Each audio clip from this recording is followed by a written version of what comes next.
Bonjour et Boker Tov, nous allons étudier aujourd'hui le Chamishi, cinquième montée de Parashat Emor dans le cadre du Bet HaMidrash Hillel.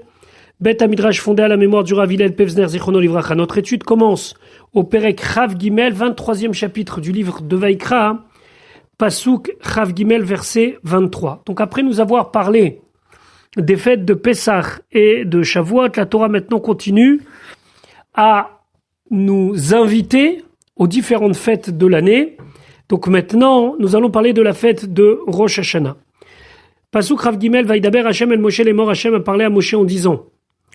Pasuk Rav Dalet, Daber parle el Bene Israël, au Bene Israël les morts en disant Bachodesh Hashevihi, le septième mois. Le septième mois, c'est le mois de Tishrei, puisque c'est le septième mois après Nissan.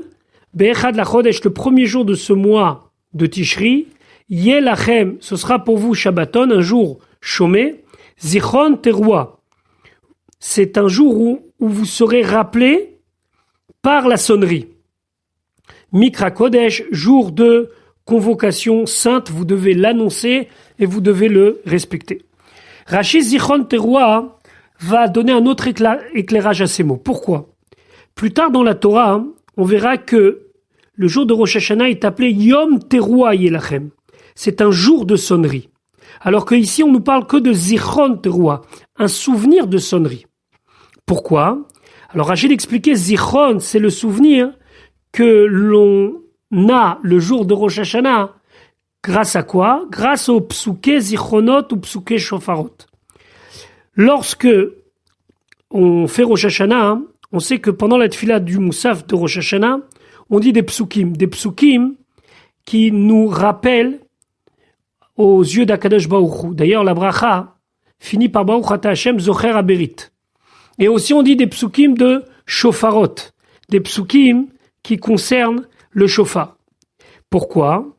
L'iskor lachem, afin que on se souvienne pour vous le mérite de Akedat Yitzhak, du sacrifice d'Yitzhak, chez Karav Tartav Haïl, qui a échangé son propre corps par un bélier, puisque Avraham, Vaïar, tout d'un coup, il voit Veine Haïl, il voit tout de suite un bélier, et donc, Vaïaale ou Léola Tachat Beno, la Torah nous dit, il l'a mis, et il l'a sacrifié, du moins, il l'a élevé comme Korbanola, à la place de son fils. Donc, on voit que des fois, c'est Zichron Troua, uniquement par les psukim.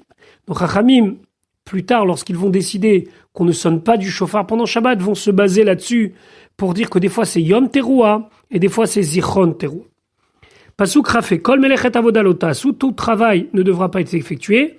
Veikraftem Ishel Hashem, et vous sacrifierez des sacrifices sur le feu en l'honneur de Dieu. Veikraftem Ishel, Amoussafim, Amourim, Bechumash Apikudim, ce sont tous les korban moussaf desquels on parle dans la parashat Pinchas qui se trouve dans Chumash Apikudim, qui est le Chumash Bamidbar. Pasuk Chava, Vaïdaber Hashem el Moshe les morts, Hashem a parlé à Moshe en disant Ach, seulement, Be'asor la Chodesh Hasheviazé. Be'asor, le 10e jour, la Chodesh Hasheviazé de ce 7e mois, Yom HaKippurim ou, c'est le jour de Kippour, donc c'est le 10 Tishri, le 10e jour du 7e mois, Mikra Kodesh Yelachem, ce sera une convocation sainte pour vous, c'est-à-dire que les gens doivent être au courant de cela et doivent respecter cet appel. Ve'initem et nafshotechem. Alors le mot ve'initem, on va le traduire, vous affligerez. Ça veut dire qu'on va faire du mal et nafshotechem sur vos âmes et on verra qu'est-ce que ça veut dire dans la concrétisation des choses.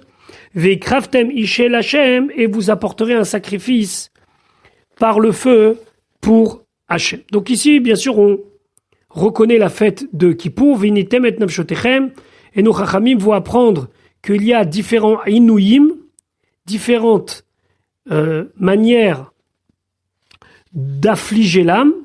La première, c'est de ne pas manger, de ne pas boire, et après les Chachamim vont rajouter d'autres interdits, comme ne pas porter de chaussures en cuir, etc. Maintenant, Rashi de nous dire, Pasuk Chavzaïn, ach, seulement. Kol, achim, verakim. À chaque fois qu'il y a le mot ach ou rak, ça veut dire seulement chez Torah dans la Torah, mi'utim. Ce sont des exclusions. Et ici, qu'est-ce qu'on veut exclure? On veut exclure celui qui ne respecte pas, la règle de base de Yom Kippour. C'est quoi? C'est que celui qui joue le jeu, c'est-à-dire qui fait tchouva le Yom Kippour, alors Yom Kippour, c'est un jour d'expiation. Mais celui qui ne joue pas le jeu, alors il est exclu par le mot ach. Ça veut dire quoi? Ach, seulement mechaper ou la shavim. Ce sera un jour d'expiation pour ceux qui reviennent vers Dieu le jour de Kippour. Ve'eno mechaper al shenam shavim. Et il ne peut pas amener de pardon pour celui qui ne revient pas vers Akadosh Baruch. Pasuk Chaf-chet. Vechol melacha, et tout travail lotas où vous ne ferez pas. Be'etzem hayom hazeh. Alors, be'etzem hayom hazeh, ça veut dire ce jour même là. Pourquoi? Kiyom kippurimu, car c'est un jour d'expiation. Les chaper alechem, pour faire l'expiation pour vous. Lifne Hashem Elokechem, devant Hashem, votre Dieu. On remarquera ici que la Torah interdit tout travail, vechol melacha, alors que d'habitude, on a plutôt l'habitude de parler de melechet avoda, parce que Yom Kippour, c'est comme Shabbat. On n'a pas le droit de cuisiner comme la permission qu'on a pendant Yom Tov. Yom Tov, ce qui est interdit, c'est melechet avoda, c'est-à-dire ce qui est un travail. Alors que pour Ochel Nefesh, c'est-à-dire pour pouvoir préparer à manger, on a le droit de préparer pendant Yom Tov. Alors que Yom Kippour, c'est Kol Melacha. Melacha, ça veut dire tout travail. Comme Shabbat, tout est interdit. Pasuk Chavtet, ki Chol HaNefesh, car tout âme, Asher Luterouné, qui ne sera pas affligé, Be'etzem Hayom Hazeh, ce jour-là même, Venicheta Mea Mea, et elle sera retranchée de son peuple. Quand on dit Kol HaNefesh ici, ça désigne tout le monde, homme comme femme. L'interdiction de l'otéroné ici, de ne pas s'affliger, ne concerne uniquement que manger et boire. C'est-à-dire que celui qui mange et qui boit Yom Kippour, alors il risque le chiyuv karet, il risque d'être retranché. Concernant les autres interdits, ce n'est pas du même ordre, donc il n'y aura pas de chiyuv karet. Pasuk lamed vechol hanefesh, et tout âme asher taaseh kol melacha, qui fera n'importe quel travail, be'etzem hayom hazeh, ce jour-là même, ve'avadti. Ve'avadti, ça veut dire je détruirai, je la ferai perdre, et hanefeshaï, cette âme-là, mikerev ama, parmi son peuple. Alors, pourquoi ici la Torah vient ve'avadti? Rachid nous expliquer ve'avadti, je détruirai, les fiches chez Omer, parce qu'il dit karet bechol makom, à chaque fois on parle de retranchement. Ve'eni yodeama, ou je ne sais pas c'est quoi. Keshu Omer, quand il dit ve'avadti, je détruirai, l'imad, il nous apprend à la karet, que le karet, le retranchement, chez Eno et la ovdan, que ça signifie la perte de la personne. C'est-à-dire que la personne va perdre et va disparaître. Alors comment il va disparaître? Alors on a déjà expliqué où il meurt jeune, ou bien Dieu préserve, il perd ses enfants. Donc, ça, c'est le sens de Ve'avadeti ici, et c'est le sens de, à chaque fois que l'on dit karet, c'est perte de la personne, donc c'est pas quelque chose qui est uniquement de l'ordre du spirituel dans le Olam Haba, dans le monde futur, mais c'est aussi quelque chose qui implique l'homme ici sur terre. Pasuk lamed alef kol melachalotasu, tout travail vous ne devez pas faire. Chukat olam les dorotechem, c'est une loi éternelle pour toutes vos générations. Bechol moshvotechem, dans tous les endroits où vous êtes installés. Alors ce qui saute aux yeux tout de suite, c'est que le nombre de fois où on a parlé de l'interdiction de travailler ici est très nombreux. Pourquoi à chaque fois? Alors Rachid nous expliquait kol melacha. Pourquoi plusieurs fois? La avor alav belavim arbe, pour que lorsque quelqu'un travaille pendant Yom Kippour, il doit savoir qu'il transgresse plusieurs interdictions sur la même action. Ou bien les hazir al melechet laila kem melechet yom, C'est-à-dire que, étant donné que c'est marqué Be'etzem Hayom Hazeh, on aurait pu penser que c'est uniquement le jour que c'est interdit. Quand la Torah nous dit Kol Melachalota Asu, c'est pour nous dire même, bien sûr, la nuit de Kippour, c'est interdit. Et ne pas se tromper avec le mot Be'etzem Hayom Hazeh pour croire que c'est uniquement le jour et pas la nuit. Pasuk Lamed Bet, Shabbat, Shabbaton ou Lachem.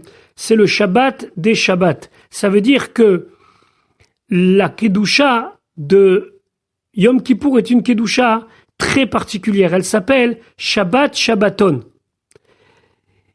Ve'initem et nafshotechem, et vous allez affliger votre âme, Betisha la Chodesh, Ba'erev, le 9 du mois au soir, Me'erev ad Erev, du soir jusqu'au soir, Tishbetu Shabbatechem, vous vous reposerez dans votre Shabbat. Donc ici le Passouk nous dit que le jeûne Yom Kippour commence le 9 au soir et finit le 10 au soir. Alors c'est intéressant de faire des distinctions dans les différents interdits de Yom Kippour. L'interdit de travailler pendant Kippour est Chayav Karet. C'est-à-dire que Yom Kippour, c'est plus grave de travailler pendant Yom Kippour que les autres fêtes. Parce que celui qui travaille pendant les autres fêtes, on ne dit pas qu'il est Chayav Mita ni même Chayav Karet. Yom Kippour, c'est Chayav Karet. Il est retranché. Par contre, Shabbat, c'est le plus grave, parce que Shabbat, c'est carrément Chayav Mita, c'est carrément la peine capitale. Donc déjà, concernant le travail, on voit que Yom Kippour est plus important, son interdiction est plus importante pour Kippour que pour le reste des fêtes, mais quand même pas au même niveau que Shabbat. Quoi qu'il en soit, c'est Chayav Karet, ce qui n'est pas moindre non plus. Concernant les interdits, Ve'initem, on sait très bien qu'il y en a 5. Il y en a 2 que la personne qui les transgresse, alors il est Chayav Karet, c'est manger et boire. Les restes, c'est-à-dire ne pas se mettre de parfum, ne pas mettre de chaussures en cuir et l'interdiction d'avoir des relations maritales ce jour-là, sont interdits, mais si quelqu'un les transgresse, ce ne sera pas la même punition que celui qui mange à Yom Kippour. Parce que Ve'initem, c'est Ve'initem. Maintenant, quand on dit Me'erev ad Erev, c'est du soir jusqu'au soir.